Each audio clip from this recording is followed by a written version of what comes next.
Hey everybody, I'm Isaac Wangler. Welcome to IW Outdoors. Today I'm just going to be sharing a couple of my thoughts on this book, Beyond Fair Chase. It's a book all about hunting ethics. And then I'm going to be introducing you to the Wangler Farm Flock. The book itself is pretty easy to read. It's only about 100 pages long, short pages. You know, there's a lot of margin, so it's like actually not that many words that you end up reading, but it feels like you read a lot because it's 100 pages. Pretty much every chapter has like a story of a hunt involved in it, which I really like reading. It helps like illustrate the points in my mind. It does have a lot of really, I think, important thoughts for anybody that is hunting or considering hunting.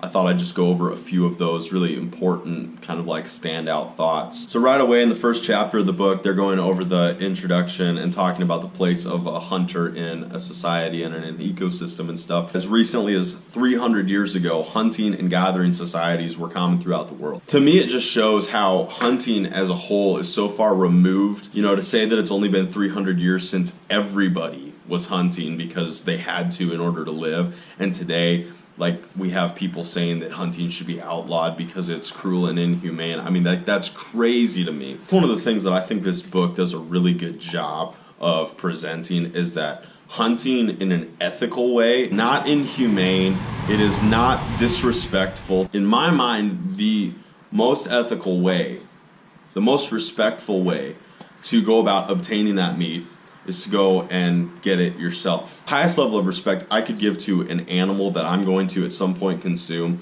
is to go put in the work to best them in their own environment.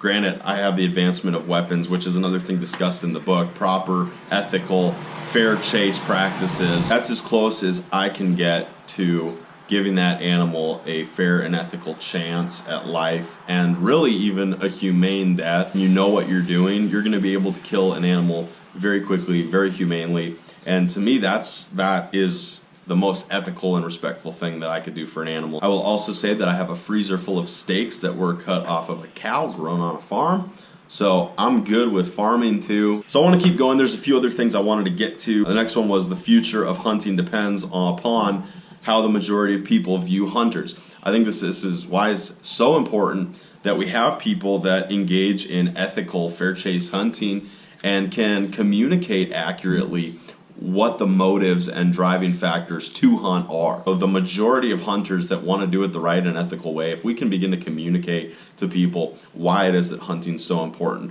talk about things like respecting the animal, the value of meat obtained through hunting practices, the life lessons that you learn while you're in the field, the way you connect with nature and your environment in a way that most people have no idea about.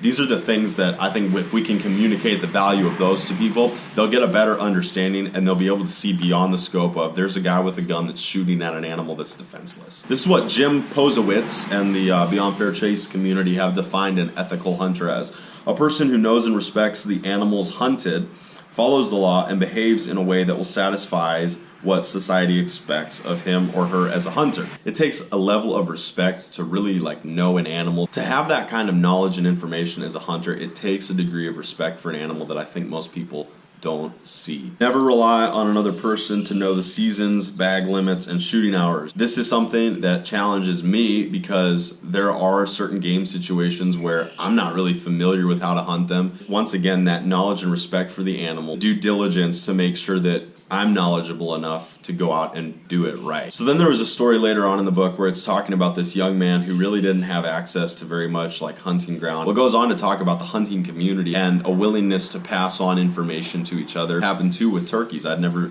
done a spring season until a couple years ago, and I met an older gentleman who that was like his favorite kind of hunting, and we spent weeks ahead of time scouting, going through plot maps, driving around the county, looking at spots. I mean, like, he really took me under his wing, showed me some things about calling that I didn't know about yet. And so what I found is that the hunting community, the real ethical hunting community, and I'm not just talking about people that want to put meat in the freezer and so they just show up and blast whatever moves. I'm talking about the people that really want to hunt, that are environmentalists and conservationists, and they care about animals, know about animals, and respect the sport of hunting as a whole. They've been very open and very welcoming. It tells the story of a young girl who was out on her first deer hunt. She gets ready to take this shot, and she's got her dad in her ear, and he's telling her, shoot now, shoot now, shoot now. So this goes on for like 30 minutes. The deer do their thing. They end up walking off into the woods, and after it's all over, the dad goes, why didn't you shoot? You missed your chance. She had so much enjoyment in just watching the animals that she was totally content and fulfilled. That's something I've found true for myself. The more and more that I hunt, the more I am satisfied to just be out there and just have the experience of seeing animals or even just walking in the woods. It's these kind of moments that I think bring the human aspect to a hunter and shows that we are more than just people that want to kill. So all in all, Beyond Fair Chase, The Ethic of Tradition in Hunting by Jim Posewitz. It was a really good book, really challenged me in my thought, caused me to do some reflection. The way I hunt, the way I prepare, the way I go about harvesting and collecting animals, points considered as I read through this book. And so I would totally recommend that any outdoorsman, any outdoorswoman, anybody who's thinking about getting into hunting, I really think reading it is going to be something that benefits you as an individual hunter, but it's also going to help you be a better communicator about what hunting is all about when you do get into a conversation with somebody about harvesting animals. Titus likes the birds. Here we are at the coop. This is the Goose. Hi, Goose. All right, so here's the flock. The chickens do not have names. They just lay eggs. Yellow duck, as I call him. Yellow duck here. I like to call this little fella Aflack. Oh, come on, Aflack. Stop it. Here, come here, bud. He is a peckin, and I think he's going to be all white, so he's probably going to end up looking like the Aflack duck. It's not really feeling my holding. He is the loudest. He is the most aggressive. I'm saying he, pretty sure it's actually a she. At this point, it's pretty much the leader of the flock, so big stuff here out of Aflack. Come here, duggies. Okay, we're going in. Oh, got one.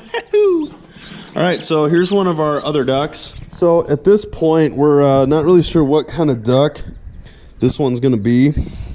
It's much darker than the peckin, than Aflack. Don't really know what it's gonna be named either. I'm pretty sure this is the one that Taylor wanted to call Penny, but I don't know. Go ahead and throw a name in the comments if you got any good ideas. I don't really know. Just this one and the other one, they're the twins. And there's the other one. Then we got Goose. Come here, Goose. All right. Goose is a precious little fella. Came to our flock at a later time than the other waterfowl. Pretty wild that I'm holding birds, because up until about a week ago, I had like a crippling fear of anything with wings. You know, this is, it's been good for me. Run back to your friends. Oh, it's a lot of bird poop.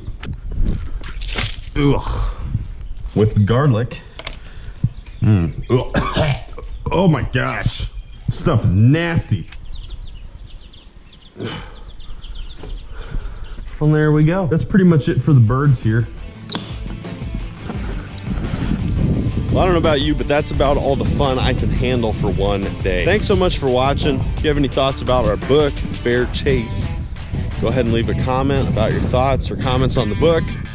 If you have any great ideas for a duck name or for, go ahead and drop those in the comments as well. I am totally open to suggestions, but Taylor will have to approve them first. Please like and subscribe, and we'll catch you next time on IW Outdoors.